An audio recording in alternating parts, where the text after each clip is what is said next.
وَيَا أَيُّهَا الَّذِينَ آمَنُوا لَا تَتَّخِذُوا عَدُوِّي وَعَدُوَّكُمْ أَوْلِيَاءَ، اے ایمان والو جو میرے دشمن ہیں انہیں اپنا دوست مت بنانا، اے ایمان والو جو تمہارے دشمن ہیں انہیں اپنا دوست مت بنانا۔ اب اللہ کا دشمن کون ہے، ہمارا دشمن کون ہے، یہ بھی اللہ نے قرآن میں واضح بیان کر دیا۔ فرمایا لوگوں ان الشیطان لکم عدو مبین، یہ جو شیطان ہے یہ تمہارا پورا دشمن ہے، یہ تمہارا واضح دشمن ہے۔ اس کی دشمنی ایسی ہے جو کسی سے ڈٹی چھپی نہیں ہے، وہ ہمارا 24 گھنٹے کا دشمن ہے، وہ ہمارا دن اور رات کا دشمن ہے، وہ ہمارا سردی اور گرمی کا دشمن ہے، وہ ایک ایک منٹ کا ایک ایک سیکنڈ کا دشمن ہے۔ اس کا صرف ایک ایجنڈا ہے، 1 پوائنٹ ایجنڈا۔ وہ کیا ہے کہ میں نے ہر ایمان والے کو سیدھے راستے سے ہٹانا ہے، میں نے ہر مومن کو اللہ کے ذکر سے ہٹانا ہے۔ تو اللہ فرماتا ہے لوگوں جو میرا دشمن ہے اور جو تمہارا دشمن ہے اس سے کبھی بھی دوستی مت لگانا۔ لیکن آج ہم میں سے ہر ایک اپنی حالت دیکھیں، ہم کیا کر رہے ہیں، ہماری دوستیاں کس کے ساتھ ہیں، ہمارا اٹھنا اور بیٹھنا کس کے ساتھ ہے، ہماری جنت اور خلوت کس کے ساتھ ہے، ہماری تنہائیاں کس کے ساتھ ہے، ہماری صحبتیں کس کے ساتھ ہیں، ہماری زبانوں پر ذکر کس کا ہے، اور ہماری مجلسوں میں محافل میں باتیں کس کی ہوتی ہیں۔ تو آج ہم اللہ کی فرمان کو سمجھیں۔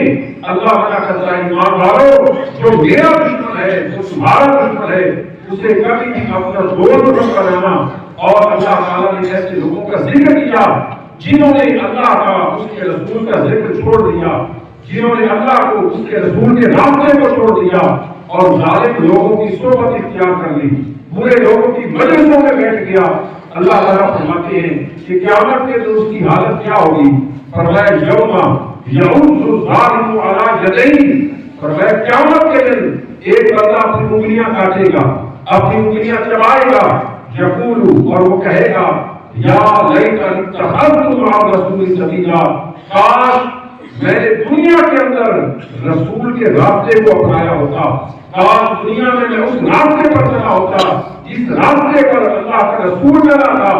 اور وہ کہے گا یا لیتنی لم اتخذ فلانا خلیلا، کاش میں نے پورے دوست نہ بنائے ہوتے، کاش میں اس بندے کو اپنا دوست نہ بنایا ہوتا۔